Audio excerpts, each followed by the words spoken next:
레위기 25장은 희년에 대해서 말씀하고 있습니다. 앞에서 희년의 정신과 내용에 대해서 말씀한 후 뒤이어서 이 희년을 삶 속에서 구체적으로 어떻게 실천해야 되는지를 말씀하고 있습니다. 즉 하나님 나라를 우리가 삶 속에서 어떻게 구현해야 되는지를 말씀하고 있는 것입니다. 그러면 우리가 이 희년, 즉 하나님 나라를 구체적으로 어떻게 삶 속에서 실천하고 구현해야 되는지 본문을 읽어가면서 살펴보도록 하겠습니다. 35절입니다. 내 형제가 가난하게 되어 빈손으로 내 곁에 있거든 너는 그를 도와 거루민이나 동거인처럼 너와 함께 생활하게 하되. 형제가 가난하게 되어 빈손으로 내 곁에 있으면 그를 도와 거루민이나 동거인처럼 나와 함께 생활하게 하라고 말씀합니다. 거루민이나 동거인이 나오는데 23절에 보면 토지를 영구히 팔지 말 것은 토지는 다 내 것임이니라. 너희는 거루민이요 동거하는 자로서 나와 함께 있느니라. 우리는 거루민이요 동거하는 자로서 나와 함께, 즉 하나님과 함께 있다고 말씀합니다. 그런데 가난한 형제를 거루민과 동거인으로 나와 함께 생활하게 하라고 말씀합니다. 그러니까 하나님께서 나를 대해 주시는 것처럼 나도 형제를 대해야 된다는 말씀입니다. 하나님은 가난한 나, 즉 죄인인 나를 용납하시고 당신의 생명을 전부를 주시는 사랑을 끊임없이 베풀어 주고 계십니다. 따라서 우리도 내 주변의 형제들을 그렇게 대해야 된다는 말씀입니다. 그럴 때 하나님 나라가 구현된다는 것입니다. 혹시 물질적으로 또 영적으로 가난해서, 즉 믿음이 연약해서 누군가가 나에게 상처를 주고 또 부담을 줄 수도 있습니다. 그렇다고 그를 내치거나 외면하지 말고 하나님이 나를 용납해 주시고 은혜를 베풀어 주시는 것처럼 그렇게 하라는 것입니다. 마태복음 5장 44절 이하에 보면 너희 원수를 사랑하며 너희를 박해하는 자를 위하여 기도하라. 이같이 한즉 하늘에 계신 너희 아버지의 아들이 되리니 이는 하나님이 겨우 해를 악인과 선인에게 비추시며 비를 어려운 자와 불의한 자에게 내려주심이라. 너희가 너희를 사랑하는 자를 사랑하며 무슨 상이 있으리요?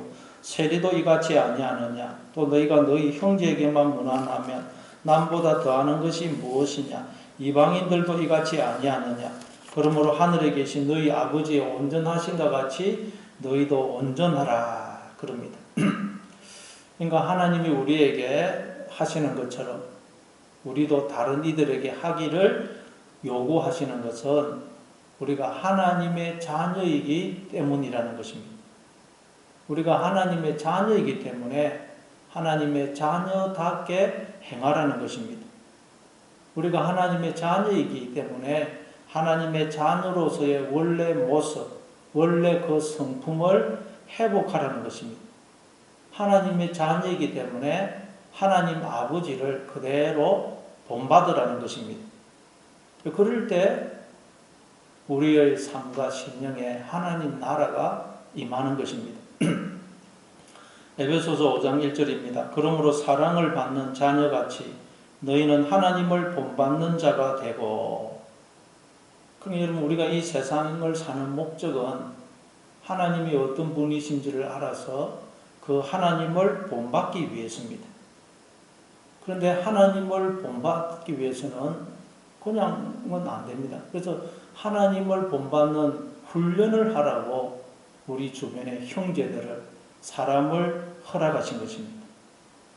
그래서 예수님이 이 지극히 작은 자 하나에게 한 것이 곧 내게 한 것이니라 그렇게 말씀하셨죠. 그러니까 여러분 누구를 보든지 저 사람은 나로 하여금 하나님 아버지를 본받는 훈련을 하라고 나에게 보내신 사람이다.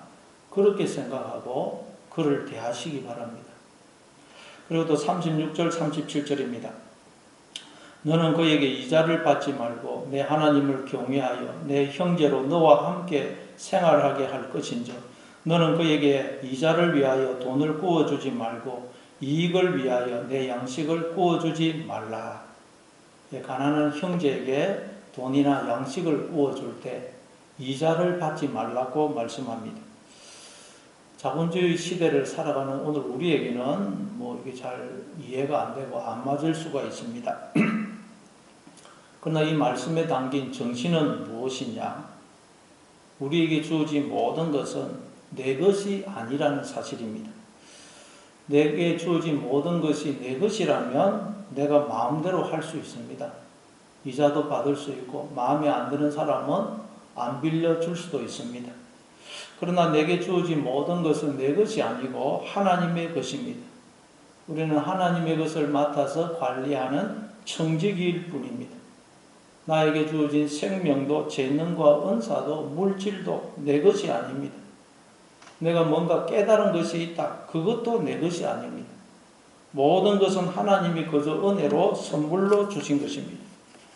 그래서 예수님이 제자들을 세상에 보내시면서 너희가 그저 받았으니 그저 주어라 그러시죠.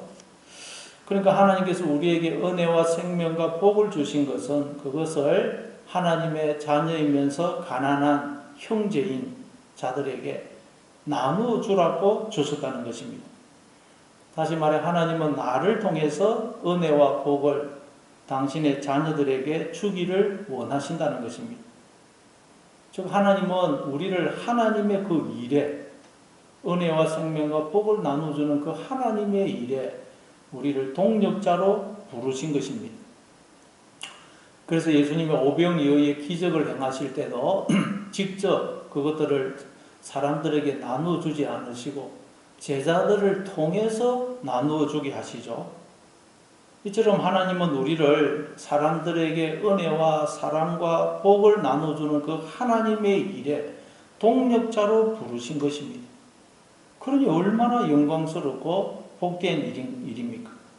그래서 38절에서 이렇게 말씀합니다. 나는 너희의 하나님이 되며 또 가나안 땅을 너희에게 주려고 애굽 땅에서 너희를 인도하여 낸 너희의 하나님이니라. 형제에게 돈이나 양식을 빌려줄 때 이자를 받지 말아야 될 이유가 뭐냐? 하나님은 우리의 하나님이 되시며 또 가나안 땅을 우리에게 주시려고 우리를 애굽 땅에서 인도하여 내셨기 때문이라고 말씀합니다. 그래서 이자를 받으면 안 된다는 것입니다. 하나님이 나의 하나님이 되신다는 말은 하나님이 자신을 나에게 주셔서 영원히 나와 하나가 되셨다는 말입니다. 머리와 몸의 관계로 영원히 나와 하나가 되셨습니다. 그렇게 해서 나로 하여금 하나님의 생명과 신성한 성품과 존귀와 영광과 모든 복에 참여해 주신 것입니다. 그리고 가나안 땅을 주셨다는 말은 그렇게 하나님이 자신을 우리에게 주어 우리와 하나가 되어 주심으로 우리를 생명의 세계, 존재의 세계, 하나님의 세계 안으로 들어오게 해 주셨다는 말입니다. 하나님의 은혜와 사랑과 복주심과 돌보심과 인도하심 속에 들어오게 해 주셨다는 말이에요. 이게 가나안 땅을 주셨다는 말의 의미입니다. 그러니까 이 세상에 생명으로 태어난 모든 인간들은 하나님과 이런 관계에 있고 하나님의 세계 안에 들어와 있다는 것입니다. 그런데 하나님을 떠나고 마음에서 하나님을 몰아내므로 하나님과의 관계가 단절되어 있는 것입니다. 머리가 없는 몸이 되었고 나무에서 잘려진 가지처럼 되어버린 것입니다. 그래서 하나님은 우리를 통해 이 은혜와 사랑과 복을 그들에게 나누어 주어 그들이 다시 하나님께로 돌아오기를 원하시는 것입니다. 우리가 하나님 나라를 삶으로 그들이 우리를 보고 하나님 나라 안으로 다시 들어오기를 원하시는 것입니다. 그러니 너희는 이 세상을 살 때에 하나님의 은혜와 사랑과 복주심 속에 살고 있음을 기억하고 즉 하나님의 세계 안에 들어와 있음을 기억하고 날마다 하나님 나라를 삶으로써 이걸 모르는 자들에게 이 사실을 깨닫게 해주어 그들도 하나님께로 돌아오도록 하라. 하나님의 세계 안으로 들어오도록 하라. 라는 말인 것입니다. 이게 양식이나 돈을 빌려줄 때 이자를 받지 말라라는 말씀에 담긴 의미입니다. 또 39절부터 41절입니다. 너와 함께 있는 내 형제가 가난하게 되어 내게 몸이 팔리거든 너는 그를 종으로 부리지 말고 품꾼이나 동거인과 같이 함께 있게 하여 희년까지 너를 섬기게 하라. 그때에는 그와 그의 자녀가 함께 내게서 떠나 그의 가족과 그의 조상의 기업으로 돌아가게 하라. 또 함께 사는 형제가 가난하게 되어서 내게 몸이 팔리게 되거든 그를 종으로 부리지 말고 품꾼이나 동거인처럼 대하라고 말씀합니다. 그리고 희년이 되면 그를 자녀와 함께 가족과 가족의 기업으로 돌아가게 하라고 말씀합니다. 오늘 우리도 살아가다 보면 돈을 주고 일당을 주고 사람을 고용하거나 또 사장으로서 직원을 채용할 수 있습니다. 그때 우리는 그런 사람을 내가 마음대로 부릴 수 있는 종처럼 생각해서는 안 된다는 말입니다. 다시 말해 사람을 내 종으로 내 소유로 생각해서는 안 된다는 말입니다. 만약 우리가 누군가를 내 마음대로 할 수 있는 내 종으로 내 소유로 생각하고 있다면 그건 바로 내가 제 종이 되어 있기 때문입니다. 우리가 하나님의 자녀라면 절대 그럴 수가 없습니다. 왜냐하면 우리의 아버지 되시는 하나님은 창조주이시며 만왕의 왕이시며 만주의 주이시지만 스스로 자원해서 우리의 종이 되어 우리를 섬겨주고 계시고 당신의 생명을 우리의 대속물로 주시는 그 사랑을 베풀어 주시는 분이기 때문입니다. 따라서 우리는 다른 사람을 대하는 나의 태도를 통해서 내가 지금 하나님의 자녀인지 아니면 마귀의 종인지 죄의 종인지를 알 수가 있는 것입니다. 여러분은 자원해서 종이 되어 모섬이 되어 아내를 섬기고 목숨 바쳐 사랑하고 있습니까? 그러면 여러분은 하나님 아버지를 닮은 하나님의 자녀인 것입니다. 아니면 아내에게 성질을 내고 큰 소리 치고 아내에게 함부로 대하고 있습니까? 그러면 여러분은 죄의 종인 것입니다. 마귀의 자녀인 것입니다. 그래서 아버지 마귀를 닮아서 그대로 하고 있는 것입니다. 또 42절 43절입니다. 그들은 내가 애굽 땅에서 인도하여 낸 내 종들이니 종으로 팔지 말 것이라. 너는 그를 음악에 부리지 말고 내 하나님을 경외하라.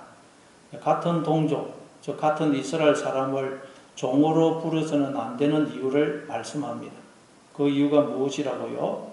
그들은 내가 애굽 땅에서 인도하여 낸 내 종들, 즉 하나님의 종들이기 때문에 그들을 종으로 부려서는 안 된다는 것입니다.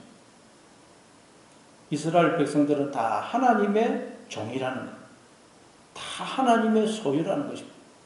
나도 하나님의 소유고 너도 하나님의 소유고 우리는 다 하나님의 소유입니다. 소유 그러니까 기분이 나쁠 수 있는데 성경에서 우리를 보고 하나님의 소유라고 그러는 것은 연인들이 너는 내 것, 나는 네 것라고 할 때 그런 의미입니다. 하나님과 우리가 그런 관계라는 것입니다. 다시 말해 모든 인간은 하나님의 자녀요, 하나님의 몸이요, 하나님의 신부요, 하나님의 백성이라는 것입니다. 하나님과 하나 되어 있다는 것입니다. 그래서 너는 그를 음하게 부리지 말고 내 하나님을 경외하라고 하십니다. 그래서 부리다가 라다인데 억압하다, 짓밟다라는 뜻입니다. 사람을 무시하거나 짓밟지 말라는 것입니다. 사람을 종처럼 잡지 말라는 것입니다. 가난하고 못 배웠다고 해서 사회적인 지위가 낮다고 해서 그를 무시하거나 업신여기지 말라는 것입니다. 함부로 대하지 말라는 것입니다. 그러면서 내 하나님을 경외하라고 하십니다. 그러니까 여러분 하나님을 경외하는 것은 하나님의 형상이요 하나님의 자녀인 사람을 대하는 것에서 나타나고 또 이루어진다는 말입니다. 아내를 함부로 대하면서 하나님을 경외할 수는 없습니다. 가난하고 못 배운 사람, 나보다 힘이 없고 지위가 낮은 사람을 무시하고 함부로 대하면서 하나님을 경외할 수는 없습니다. 그리고 우리는 날마다 이 희년의 나팔을 부려야 되는 것입니다. 희년을 선포해야 됩니다. 나도 하나님의 자녀고 저 사람도 하나님의 자녀다. 하나님이 저 사람을 통해서 나를 찾아오셨다. 늘 이 사실을 기억해야 되는 것입니다. 또 44절부터 46절입니다. 내 종은 남녀를 막론하고 내 사방 이방인 중에서 취할지니 남녀 종은 이런 자 중에서 사올 것이며 또 너희 중에 거류하는 동거인들의 자녀 중에서도 너희가 사올 수 있고 또 그들이 너희와 함께 있어서 너희 땅에서 가정을 이룬 자들 중에서도 그리할 수 있은즉 그들이 너희의 소유가 될지니라. 너희는 그들을 너희 후손에게 기업으로 주어 소유가 되게 할 것이라. 이방인 중에서는 너희가 영원한 종을 삼으려니와 너희 동족 이스라엘 자손은 너희가 피차 음악에 부리지 말지니라. 같은 동족 중에서는 종을 삼으면 안 되지만 함께 거하는 이방인들 중에서는 얼마든지 돈을 주고 종으로 살 수 있고 또 그렇게 돈을 주고 산 종은 자손에게 소유로 기업으로 물려줄 수 있다고 말씀합니다. 오늘 우리가 이런 구절을 대하면 마음이 편치가 않습니다. 역사적으로도 이런 구절이 오용된 적이 많이 있습니다. 그러나 우리가 늘 기억해야 될 사실은 원래 하나님 앞에서는 유대인, 이방인 이런 구별이 없다는 사실입니다. 유대인, 이방인 이런 구별이 없습니다. 갈라디아서 3장 28절입니다. 너희는 유대인이나 헬라인이나 종이나 자유인이나 남자나 여자나 다 그리스도 예수 안에서 하나이니라. 그러니까 하나님 앞에서는 원래 유대인, 이방인, 종, 자유인, 남자, 여자 이런 구별이 없다는 말입니다. 근데 하나님 우리에게 뭔가 진리를 가르치기 위해서 유대 민족을 선택하시고 종의 제도도 허락하시고 남자, 여자로 우리를 태어나게 하신 것입니다. 그럼 이방인 중에서 종을 취해라. 이방인 중에서 종을 취하라는 말은 무슨 뜻이겠습니까? 이 말은 우리 속에는 하나님의 자녀로서의 나와 죄의 종으로서의 나가 있다는 말이에요. 우리 속에는 죄의 법과 마음의 법이 있고 육신의 소욕과 성령의 소욕이 있고 옛사람과 새사람이 있습니다. 그 사람과 속사람이 있습니다. 그런데 죄의 법이 육신의 소욕이 옛사람이 나의 주인이 되어서 나를 주장하도록 내버려 둬서는 안 된다는 말이에요. 우리는 언제나 이 육신의 소욕, 옛사람, 그 사람을 종으로 삼아서 제어해야 된다는 것입니다. 베드로전서 2장 11절입니다. 사랑하는 자들아 거름인과 나그네 같은 너희를 권하노니 영혼을 거슬러 싸우는 육체의 정욕을 제어하라. 우리의 영혼을 즉 속사람을 거슬러서 대항해서 싸우는 육체의 정욕을 제어하라고 말씀합니다. 종으로 삼아 다스리라는 말입니다. 그게 나의 주인이 되어 나를 다스리도록 하면 안 된다는 것입니다. 그럼 우리는 하나님의 자녀가 아니고 죄의 종, 마귀의 종이 되는 것입니다. 이걸 두고 야고보서에서는 혀를 길들이는 훈련을 하라고 말씀합니다. 지금까지 인간들 중에서 그 누구도 혀를 길들인 사람은 없다는 것입니다. 왜냐하면 혀라는 것은 우리의 마음을 가리키기 때문입니다. 그러나 이제 예수 믿는 우리는 얼마든지 혀를 길들일 수가 있다는 것입니다. 우리 안에 있는 육신의 정욕, 그 사람, 죄를 종으로 삼아 제어할 수가 있다는 것입니다. 어떻게 해요? 바로 하나님을 주인으로 머리로 모시고 하나님의 뜻에 순종하면 됩니다. 내가 하나님의 종이 되면 됩니다. 그러면 우리는 내 속에 있는 이 육신의 소욕, 그 사람, 죄를 종으로 삼아 제어할 수가 있어요. 내가 하나님의 종이 됩니다. 그러면 죄를 제어하게 되고 우리는 우리의 삶과 심령 속에 하나님의 나라가 임하게 되는 것입니다. 여러분, 하나님이 자원해서 우리의 종이 되어 우리를 섬겨주고 계신다는 사실을 잘 기억하셔서 여러분도 자원해서 하나님과 또 하나님이 여러분에게 허락하신 사람들을 섬기심으로 참된 생명, 참된 자유를 누리며 사시는 날마다의 삶이 되시기를 바랍니다.